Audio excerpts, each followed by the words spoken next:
Bismillahirrahmanirrahim. Assalamualaikum warahmatullahi wabarakatuh. Alhamdulillah wa syukrillah wa la hawla wa la quwata illa billah. Wassalatu wassalamu ala rasulillah wa ala alihi wa sahbihi wa wala amma ba'da.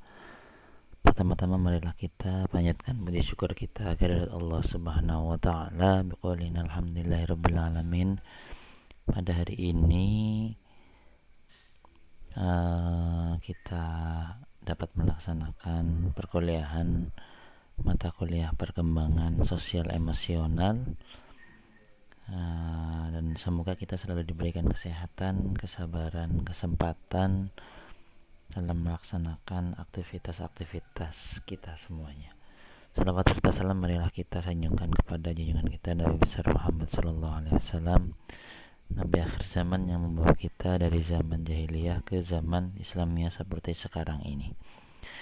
Oke, mahasiswa program studi pendidikan Islam anak usia dini, kita akan melanjutkan apa yang kita pelajari pada pertemuan sebelumnya terkait dengan perkembangan sosial emosional.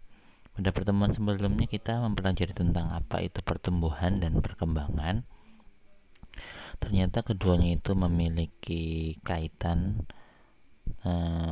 artinya pertumbuhan itu akan dibarengi dengan perkembangan.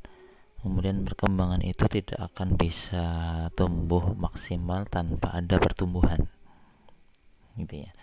Dalam ayat yang kemarin kita pelajari bahwasanya manusia juga itu akan kembali ke awal sedia kalanya. Dari masa prenatal, bayi, kemudian remaja, dewasa, lansia. Dari masa dimana seseorang itu membutuhkan pertolongan orang lain ketika masa bayi, sampai ke masa lansia dimana seseorang itu juga membutuhkan bantuan orang lain. Maka ini memang sangat berkait sekali antara perkembangan dan pertumbuhan. Sanu'iduha marratan ukhra. Kita akan kembalikan kalian itu seperti awal dimana kalian itu kondisi awal kalian, gitu ya. Oke, langsung saja saya akan meneruskan apa yang kita akan pelajari terkait dengan apa itu perbedaan pertumbuhan dan perkembangan manusia. Pada pertemuan sebelumnya kita sudah melihat definisi, kemudian sekarang kita akan melihat perbedaannya antara pertumbuhan dan perkembangan. Ternyata pertumbuhan dan perkembangan itu ada perbedaan. Kalau dilihat dari sifatnya, pertumbuhan itu terkait dengan kuantitas, dari kecil besar, jadi pendek panjang, dan itu dari dari berat ya,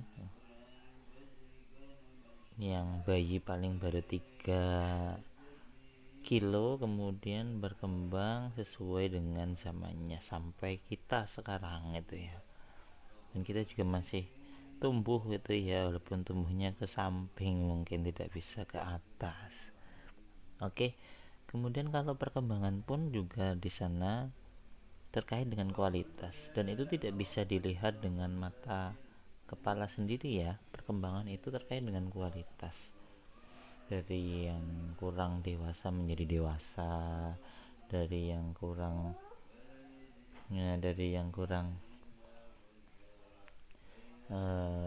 sabar menjadi lebih sabar, dan seterusnya.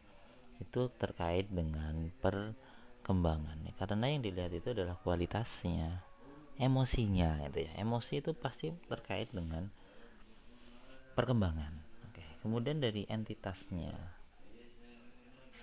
pertumbuhan itu bisa dilihat dari fisiknya, bisa dilihat dari biologisnya. Fisiknya tadi ya, dari kecil menjadi besar. Biologisnya juga seperti itu, fisiologisnya juga seperti itu. Berbeda dengan perkembangan. Perkembangan itu yang berkembang adalah fungsinya, fungsi fisik. dari yang tidak mampu itu ya, tidak mampu bergaul dengan orang lain menjadi mampu bergaul. Itu kan fungsinya. Kemudian dari durasinya, ternyata pertumbuhan itu terbatas. Biasanya itu pertumbuhan itu sampai 22 tahun. Tapi kalau perkembangan itu akan selalu berkembang ya. Tingkat kedewasaan seseorang pun itu akan selalu berkembang hingga akhir hayat. Kemudian dari segi wujudnya, pertumbuhan itu wujudnya itu konkret. Berbeda dengan perkembangan itu wujudnya itu abstrak. Konkret karena bisa dilihat itu ya. Kalau perkembangan dilihat tapi tidak berwujud indrawi gitu ya, indrawi. Transformasi perubahan. Perubahan dalam pertumbuhan itu tak mampu kembali ke bentuk semula. Iya, dari orang anak kecil yang lucu, yang unik, yang imut-imut ya, nanti kalau sudah dewasa tidak bisa seperti itu lagi gitu ya. Nah itu tidak bisa kembali ke bentuk semula. Tapi kalau perkembangan masih bisa, karena ini yang berubah itu adalah fungsi dari masing-masing masing-masing emosi ataupun sosial gitu ya.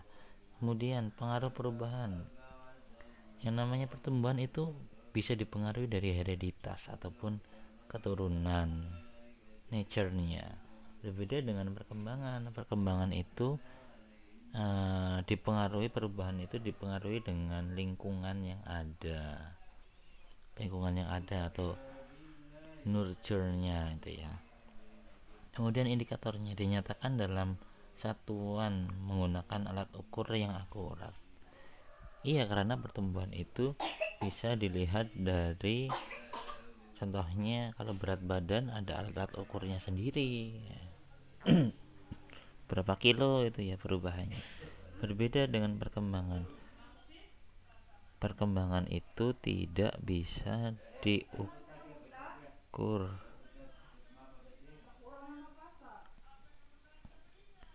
Tidak bisa diukur, contohnya dengan timbangan itu tidak bisa. Kedewasaan tidak bisa diukur dengan perkembangan. Kemudian peralihan. Kalau pertumbuhan itu strukturnya bisa dikatakan inderanya itu ya. Tapi kalau perkembangan tidak dilihat ya, tidak bisa dilihat itu. Tapi itu dari fungsinya, peralihannya itu dilihat dari fungsinya. Oke, itu yang saya sampaikan terkait dengan perbedaan, karena cepat-cepat saja ya saya sampaikan. Kemudian terkait dengan hubungannya, ternyata antara sosial emosional di sini, pertumbuhan dan perkembangan ada hubungannya. Transformasi fisik kalau pertumbuhan dapat dipengaruhi oleh aspek psikologis. Transformasi fisik atau perubahan dalam bentuk fisik itu bisa dipengaruhi oleh psikologi seseorang gitu ya. Artinya ketika orang itu tambah tinggi, tambah dewasa, tambah besar, maka fungsi psikologisnya pun itu akan bertambah dewasa, bertambah keras kepala gitu ya. Karena kalau watak itu masuk dalam perkembangan itu ya. Kemudian transformasi psikologis dapat dipengaruhi oleh aspek fisik. Dari juga psikologis pun juga akan dipengaruhi oleh fisik. Anak yang dewasa itu ya, biasanya dia postur tubuhnya sudah dewasa gitu, sudah besar gitu ya, dan seterusnya. Kemudian nomor 2, transformasi fisik terbentuk pada psikologis yang hidup. Kemudian transformasi psikologis terbentuk pada fisik yang hidup.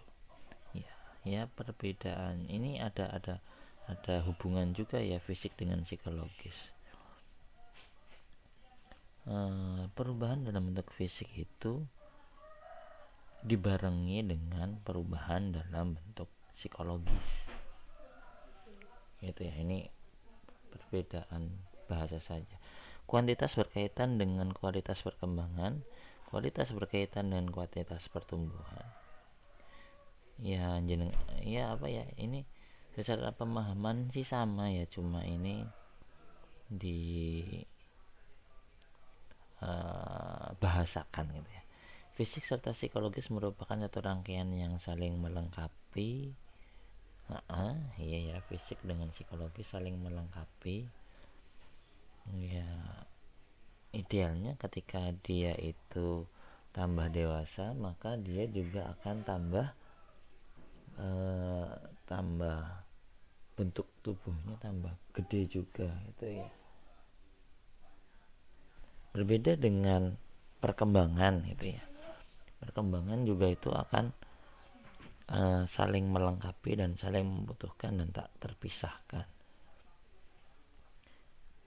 Artinya di sini antara fisik dengan psikologis saling melengkapi, saling membutuhkan. Ya artinya fisik seseorang itu ya seseorang bisa dilihat dari fisiknya, dari orangnya besar, berarti dia apa ya, lebih dewasa, lebih bisa mengontrol diri, lebih bisa bergaul secara sosial, lebih bisa emosinya bisa terjaga dan seterusnya. Oke, itu hubungannya. Sekarang apa itu sih sosial? Kalau kita lihat sosial itu, kalau seseorang itu bisa bergaul secara sosial, berarti dia mengacu kepada orang lain. Artinya dia itu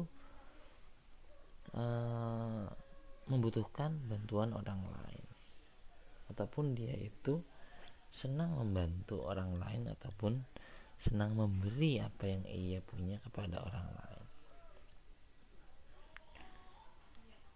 Dapat dikatakan bahwasanya seseorang anak yang tumbuh perkembangan sosialnya ketika dia itu mampu berhubungan dengan teman sebayanya, ataupun dengan orang dewasa, ataupun dengan lingkungan luasnya. Iya, ketika anak itu saya punya anak kecil, umurnya baru 1 tahun setengah gitu ya. Dia suka sekali mencari teman gitu ya, bisa sebayanya, bisa lebih dewasa. Artinya apa, dia itu perkembangan sosialnya itu sedang tumbuh gitu ya, sedang bertambah. Maka dalam hal ini pasti ketika ada anak itu sedang berkembang, maka dia itu butuh bantuan dari orang lain gitu. Maka dia membutuhkan bantuan orang lain. Siapa itu? Ya orang dewasa. Maka seseorang itu yang berkembang secara sosialnya, perlu di sana ada bantuan dalam bentuk fisik, bisa dari guru ataupun dari orang tua dan seterusnya gitu ya. Oke.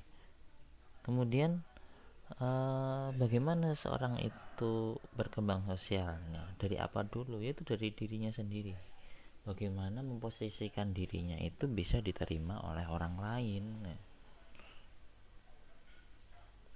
Contohnya anak kecil itu kemudian pergi ke rumah temannya, kemudian di sana supaya dia bisa terima, dia tidak membuat gaduh. Kemudian dia di sana juga bermainnya pakai mainan temannya sih, jadi dia itu mau mengalah. Itu memposisikan sendiri ya dulu. Kemudian setelah itu anak itu supaya bisa diterima oleh temannya, maka dia mengikuti apa yang temannya senangi gitu. Biasanya kan seperti itu. Nanti ini akan selalu bertumbuh, apalagi nanti ketika usia SMP itu ya. Usia SMP itu anak itu sudah mulai berkembang dan mencari teman itu ya. Saya akan ngikut teman yang mana? Ternyata ini perkembangan sosial ini akan dimulai ketika anak itu bayi gitu ya, sosial gitu ya, membutuhkan bantuan orang lain. Ketika dia mau mimi dia menangis, nah, itu kan bayi kan seperti itu. Oke. Jadi ini dari dalam diri sendiri, dari dalam diri seorang anak itu, dia bagaimana cara memposisikan diri sendiri supaya diterima oleh orang lain. Dari ayat Al-Quran pun itu terkait dengan perkembangan sosial juga saya kira sangat banyak sekali. Salah satunya ini Al-Hujurat ayat 13. A'udzubillahi minasyaitonirrajim. Bismillahirrahmanirrahim. Ya ayuhan nasu inna khalaqnakum min zakarin wa unsa wa ja'alnakum syu'uban wa qabaila lita'arafu. Inna akramakum indallahi atqakum innallaha alimun khabir. Wahai manusia, sesungguhnya kami itu ciptakan kalian itu dari laki-laki dan perempuan. Dari kata-kata laki-laki perempuan juga ini artinya laki-laki membutuhkan perempuan, perempuan juga akan membutuhkan laki-laki. Wa ja'alnakum syu'uban wa qabaila, dan kami jadikan kalian itu bersuku-suku dan berbangsa-bangsa. Lita'arafu, untuk saling mengenal. Laki-laki, perempuan saling mengenal dalam suatu bangsa, antar bangsa, antar suku, antar daerah. Lita'arafu, ini kan ayat tentang sosial. In akramakum indallahi atqakum, sesungguhnya orang yang mulia di antara kalian adalah orang yang bertakwa. Bertakwa ini bisa saja dia punya bawaan, punya iman ya. Kemudian ketika dia itu berinteraksi dengan orang lain yang tidak seiman, dia tetap bisa menjaga keimanannya. Innallaha alimun khabir, sesungguhnya Allah itu maha mengetahui dan maha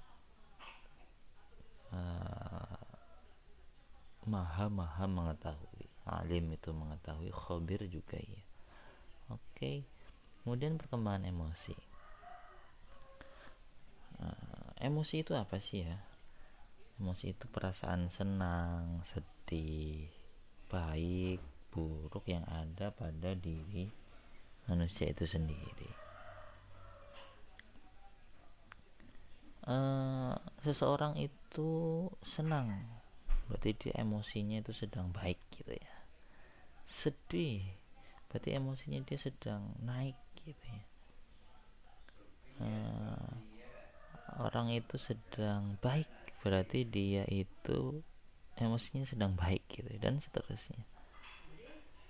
Maka kalau dari sini kita lihat bahwasanya ini menurut Mulyasa ya, Mulyasa, emosi itu adalah suatu keadaan atau perasaan yang merupakan suatu keadaan pergolakan seseorang yang disadari dan diekspresikan melalui wajah, gerakan, fungsinya untuk menyesuaikan lingkungan secara internal untuk mencapai kesejahteraan dan keamanan pribadi.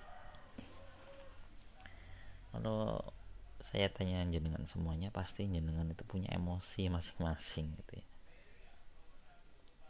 Karena kita lihat bahwasanya hati manusia itu ya berbolak-balik gitu ya. Biasanya itu senang, biasanya itu sedih, biasanya itu ya tidak menentu gitu ya. Maka di sini ternyata emosi pun seperti itu. Ketika hatinya sedang bahagia, dia akan mengekspresikan dalam dirinya itu bahagia dengan raut wajah yang gembira. Berbeda ketika dia itu sedang sedih, ditanyamu kenapa, diem saja.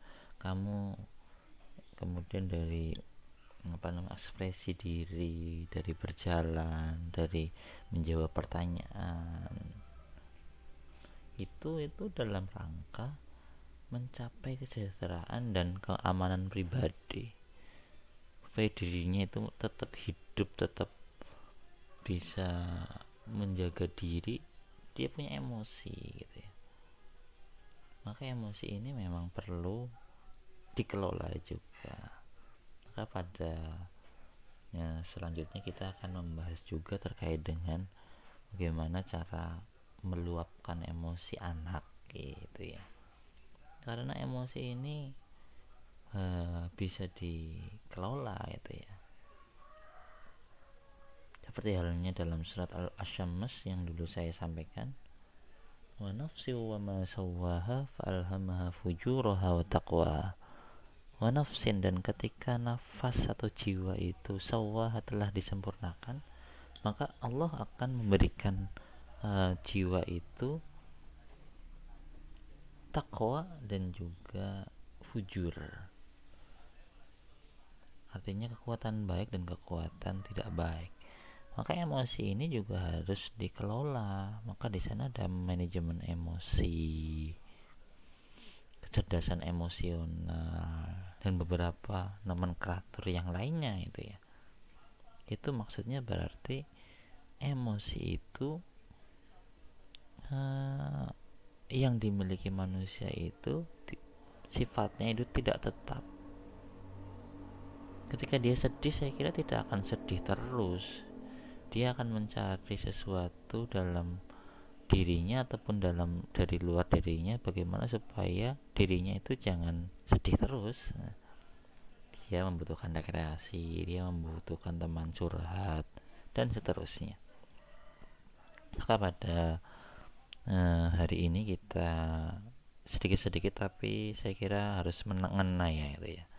Tadi kita belajar tentang hubungan perkembangan pertumbuhan, kemudian perbedaannya, kemudian apa itu sosial, apa itu emosional. Kalau kita jadikan satu, berarti sosial emosional pasti masuk dalam perkembangan. Nah, itu mata kuliahnya perkembangan sosial emosional, bukan pertumbuhan gitu ya. Sosial itu adalah kebutuhan kita dengan orang lain, dan emosional itu terkait dengan perasaan kita. Supaya kita diterima oleh masyarakat lain, maka mau nggak mau kita harus dapat mengelola emosi kita dan sosial kita. Dan itu nanti akan dipraktekkan kepada anak usia dini ya. Karena apa? Karena perkembangan ini pastinya dimulai dari anak usia dini. Maka harus ada ilmunya ini tentang perkembangan sosial emosional anak usia dini. Oke, dari saya itu dulu. Selanjutnya nanti akan kita pelajari hal-hal lain gitu ya, terkait dengan faktor-faktor apa saja yang mempengaruhinya. Oke, terima kasih semuanya. Semoga sehat selalu, diberikan kesehatan, kesempatan, keberkahan, jangan sakit-sakit lagi gitu ya. Sudah corona sudah lari dengan doa kita gitu ya, dengan tenaga kita. Oke, terima kasih. Al-afu minkum. Billahi taufiq wal hidayah. Assalamualaikum warahmatullahi wabarakatuh.